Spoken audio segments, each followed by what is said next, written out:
So now that we have done the track and the paint out for the top section here, we'll do the same for the wall back here and these building, or the brick wall and this section over here. So we'll go back and then we'll do the track again. So here's what I did.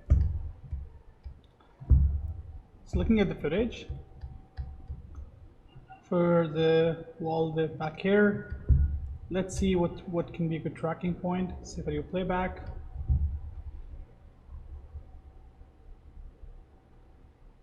So we can probably pick this as a tracking point and something down here. So if I look at the tracking points that I added, so let's go back to frame 1.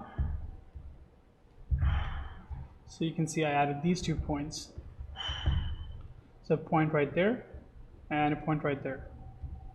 You can add more points to get a more accurate track, and it's the same thing again. We'll repeat the same steps. So I'll just do a new tracker just so you guys can see. So we'll create a tracker, we'll connect it to the footage,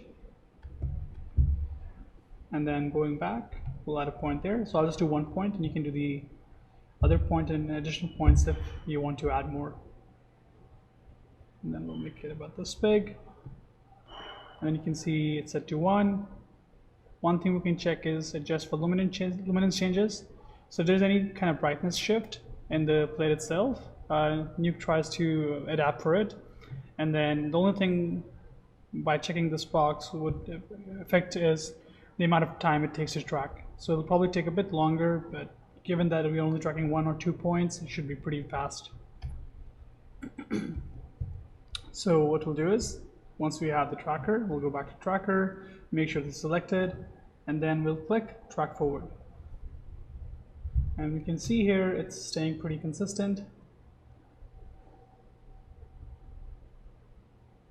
And then if we go back, we can see now that we have the tracking curve. So then you can go back to frame 1, add the other point, and then track forward. So the cleanup for this one is it's pretty simple. So here's what I did. So if I look at, let's take a look. That's the top section. And there we go. So yeah, that's the blue wall. So if I look at it, that's our plate. I extended this blue area towards the right section. So just to show you guys, I'll zoom in, select the clone stamp, and again, hold Control, and then drag, and hold Shift, and drag to change the size. We can set this to 0.1, and then we'll move these a bit closer, and then you can start painting. Then I'll just increase the gap.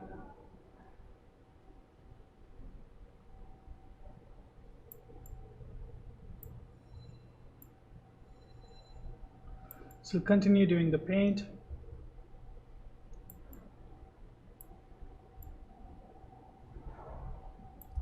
And we can extend it a bit more. So when doing any kind of patchwork or paintwork, it's always a good idea to do a bit more extra, just in case if your track goes off screen. So for example, at frame 96, we may see this section right here where the cursor is. So we can always do a bit extra, like let's say 10 or 20% extra paintwork, just to account for any frames where it may pop up. So if our patch was only this big, we may get some black area when the track moves. So just to account for it, we're doing a bit more extra paintwork. So once you're happy, you can spend a bit more time. So this is how my patch looks like. I'm adding a frame hold, and this is the rotor shape that I'm adding. And now that I look at the alpha, you can see I have it semi-transparent here. I'm pre-multiplying it, and then I did the same thing. I took the tracker with those 2 points, I added it down here, and then went to transform and change this to match move. So make sure, sometimes we forget to change the transform and it doesn't move. So you have to change this to match move in order to have it move with the wall itself, because that means it's going to match the movement. So now I'm just going to disable this and disable this merge as well. So now if I look here and then press play, that's how the patch is working. So I can just zoom out to show you guys. So you can see we don't see the actor anymore, or the person that was there. So now that we have extended our patch, one thing we'll need to do is we'll need to roto back this section on top. So I'll just do quickly one frame just so you can see what you need to roto. So if I go back, zoom in, I'll just do a one frame. So if I look at the footage, turn the overlay back on. So I'm just going to do a really rough shape. You guys can spend a bit more time refining this shape. So I'll probably do a separate shape for that. Or we can actually use that from our patch. So let's see how it comes together once we put the other patch on top. So we'll probably have to roto, let's say, I'm just doing a bigger shape just in case, because the only edge I have to follow is just this edge. I have to keep it consistent. The inside edges can be a bit more, like you can kind of leave them in the same areas, they don't have to be perfect, but this edge has to perfectly line up, so our patch sits right behind this edge. So once I have the roto shape, I'll create a merge A over B. So that's our patch, right? And this is our shape for the foreground, and we'll change this to stencil. So one thing we sometimes forget to check, and the assignment did that on purpose, is when you do your roto shapes, if you don't set your format, they can be different size. So if I go back and look at my settings format, it's set to 2K Super 35. That's why when I look at my roto shape, it's also 2K Super 35, whereas my footage is HD 1080. So I'll go back here, change this settings to HD 1080, and let's see if it affected our any other patches. So if I go back to this patch now, looks like it's fine now, but make sure you do this step in the settings before you start a shot. So now if I look at it, you can see we're adding it back on top of our patch, and if I look before after at frame, let's say 96, we probably need to have the roto shape animated because right now it's here. So what we can do is we can actually see if this tracker can help us, the tracker that we did for the top section here. So I'm just going to copy that tracker over just so you can see, like the one with these 4 points, it's already set to match move. Since I did my roto shape at frame 1, it may actually track the roto shape for us. So yeah, looks like it might be a bit off, but then we won't have to animate it the entire frame range, like in the x-axis. We may have to just tweak it a bit, so this will probably help. So if I go to frame 96, you can see it's staying pretty consistent actually. So let's do a playback. So before I do that, I'm just going to add a blur just to soften that edge a bit, and then we'll make this 3, and then this is before. After, I'll probably have to extend my roto shape a bit just to line up that edge better, but with the blur we're getting that soft defocused edge. And now I'll zoom out, we'll do playback.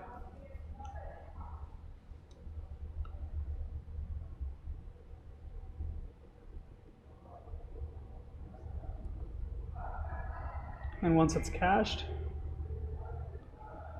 so it looks like that actor is gone now, right? We'll probably need to adjust the roto. I can see it's going a bit off here and there. So what you can do is, once you add the match move, while watching the result, you can change it and adjust it like every 10 frames or every 15 frames. That should be probably good enough to get it to line up. Since the track is doing half the work already, it's just getting that consistency. And I guess that black thing that pops there, that's probably the actor when he passes through. So we can leave that as is. So if I look at now, if I do before and after, so 1,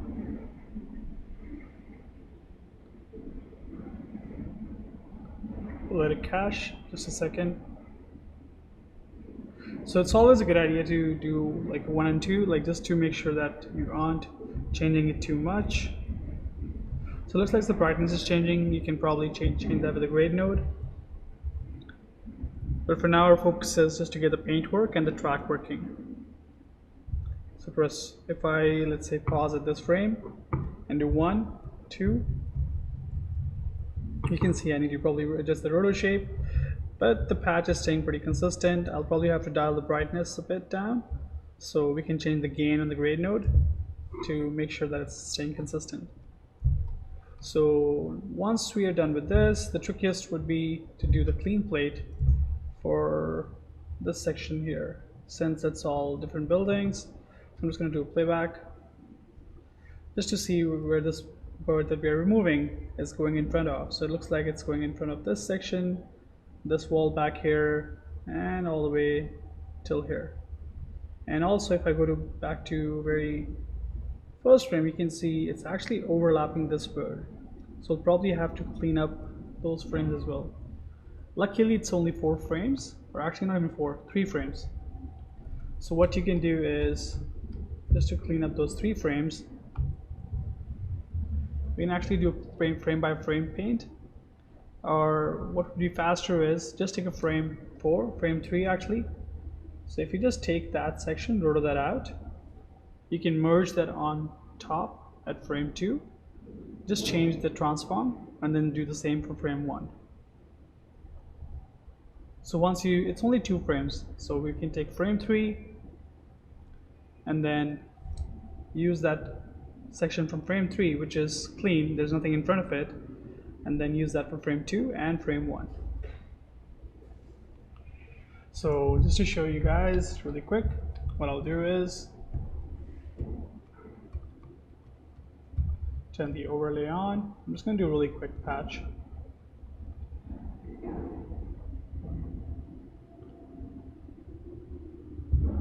So now that I have that patch, I can just create a dot here.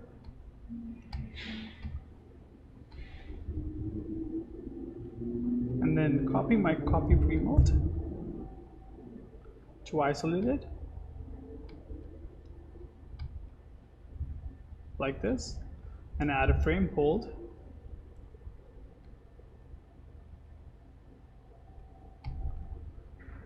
And then make sure this is set to 1, or sorry, 3, because that's the frame you're using, and then you can merge it on top. So now if I look at the tree, and if I go to frame 1, you can see I have this section of the tail that I can use to hide our foreground bird. So what I can do is add a transform, hold Command Shift or Control Shift, and drag the center. Just a sec.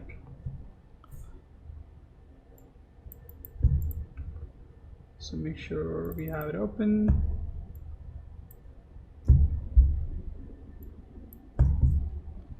Looks like it's a bit sticky. Just like, we'll just set this back to 1.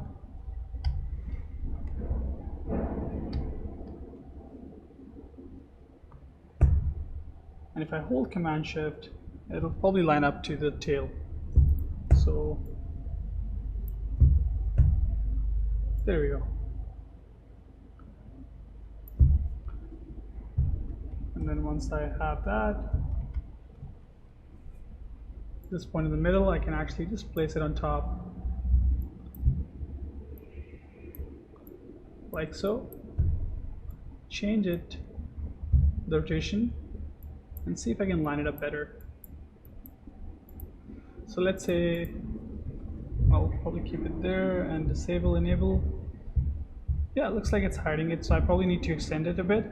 So I can go back to transform, just change the scale ever so slightly,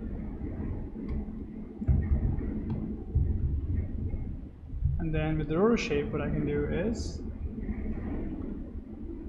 feather it. And before we do that, I'll just turn the shuffle mode on, just so it's done for all the frames.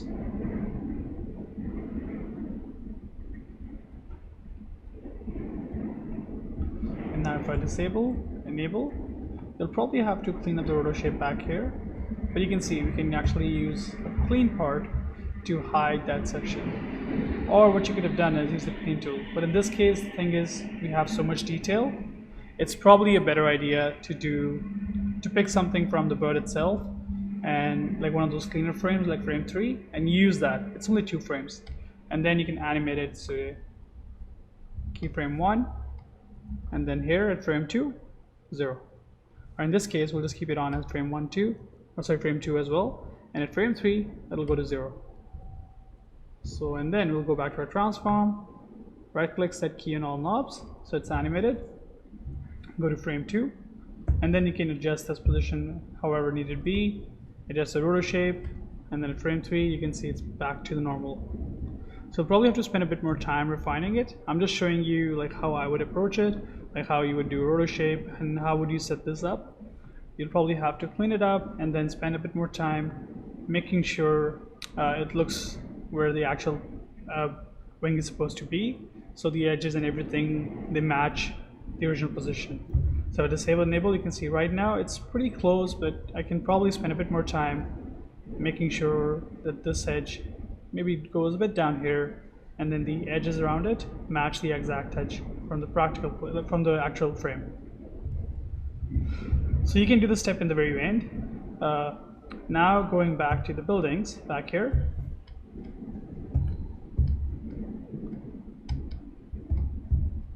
So that's the trickiest part, and I'll show you guys what I did. So this is frame 1, and then here's how my clean patch looks like. So I did the same exact steps, and this time I did the track for the back wall. So we'll go back to tracking first, just so we keep the same workflow. So now I can show you which points that I track. So I go back to tracker tab. You can see I only track these 4 points, and they seem to do a pretty good job. You can probably add this point here and more points if needed be. You already know how to do this step. So you will create a point by pressing Alt Command or Alt Control Shift and clicking it. And then once you have a point, you will then track forward or track backwards wherever your point is. And make sure these are checked and these are checked as well. And then going back to a clean patch, which is a bit tricky. So we'll use the paint tool. And then I'll just show you a section. We'll just drag like this, set this to 0.1.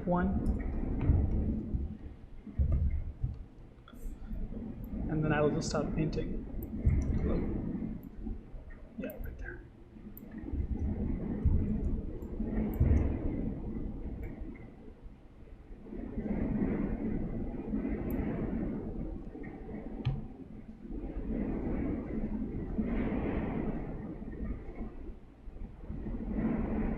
So this one will probably take a bit longer since it's all different colors.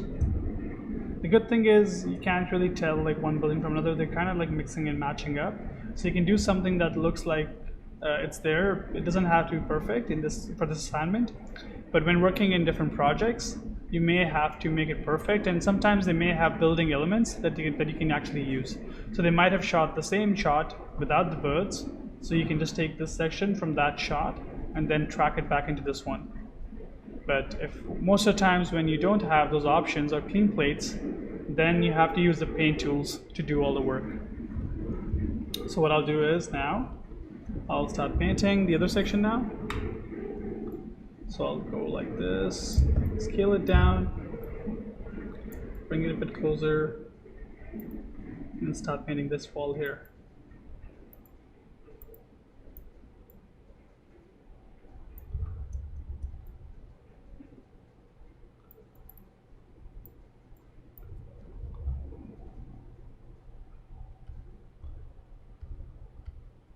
And then I'll just show you a bit of this section here. So I'll just do this, kind of paint out whatever's remaining,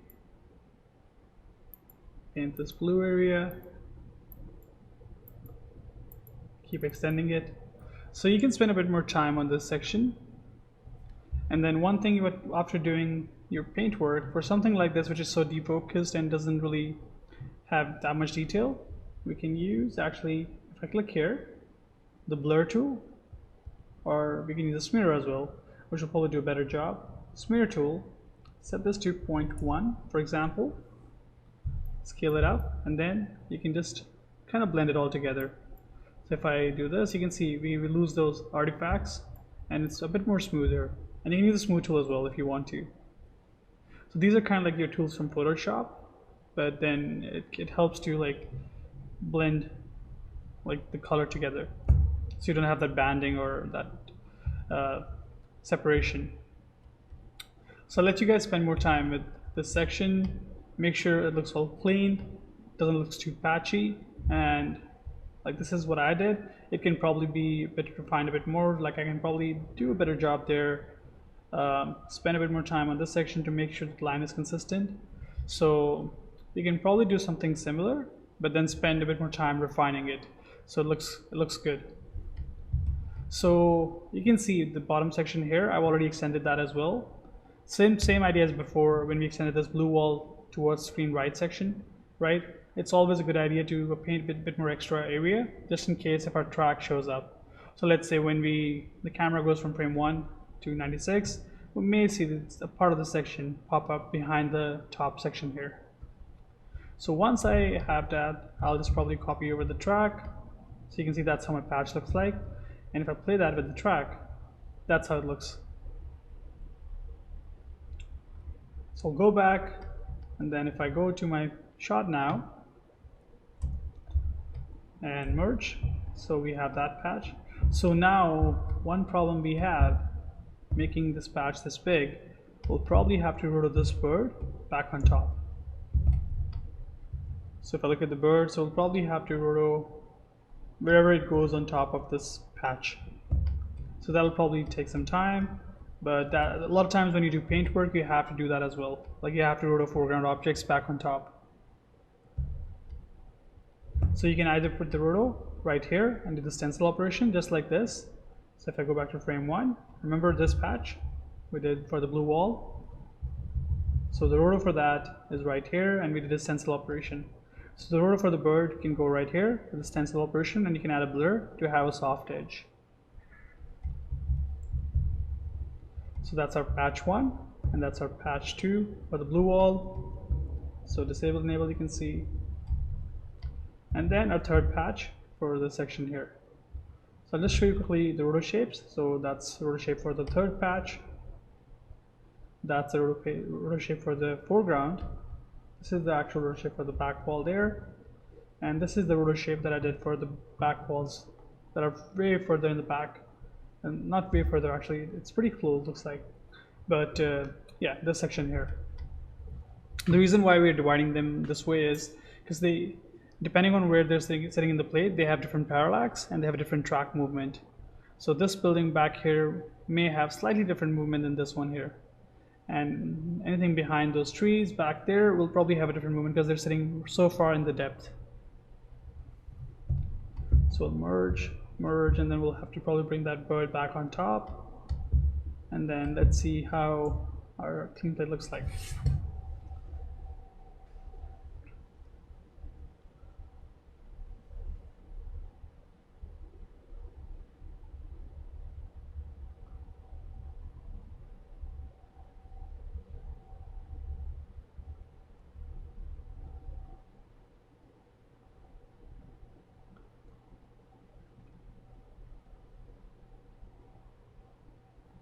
So it looks like it's working pretty well. We probably need to go back, rotate this bird back on top, and then clean up the feet and that section there. I can probably do another pass on improving the paint work, and then that should probably help help make this all look better. So for this assignment, it's required to remove the person back here and this bird here, and rotate this bird back on top, and fix all the edges, It's mostly seeing how you can, like, how to use the paint node effectively. And then it's optional to remove this person here and this bird here. So it's exact same steps as this section. You probably do a clean plate for this wall, clean plate for that yellow wall, track, and then track for this section here, clean plate, and then yeah. So it'll be pretty much the same steps to remove this bird. You'll probably have to do 2 tracks at least for this and the back wall there, and see how it works out. You can do more if you want to. It's just going to show your paint skills, that you can remove objects that are overlapping, have different layers, and you know how to use the paint tool. So the cleaner your patches are, the better. Like this is workable, but I can probably, like, I did this really quickly, but you can spend a bit more time refining it and make sure it all looks consistent. Sometimes it's too hard, so that's why they shoot clean plates. When, like, let's say if they shot this shot without the birds, I could have just used that, a still frame from that, rotor out these buildings, and then track them back here, and I wouldn't have to do all the paint work. So once you do all your patches, make sure you rotor them back, and make sure the tail, the 2 frames at the beginning, you do that as well. And then once that's all done, you can probably add blur to some of your rotor shapes to get some softer edges, and render that out.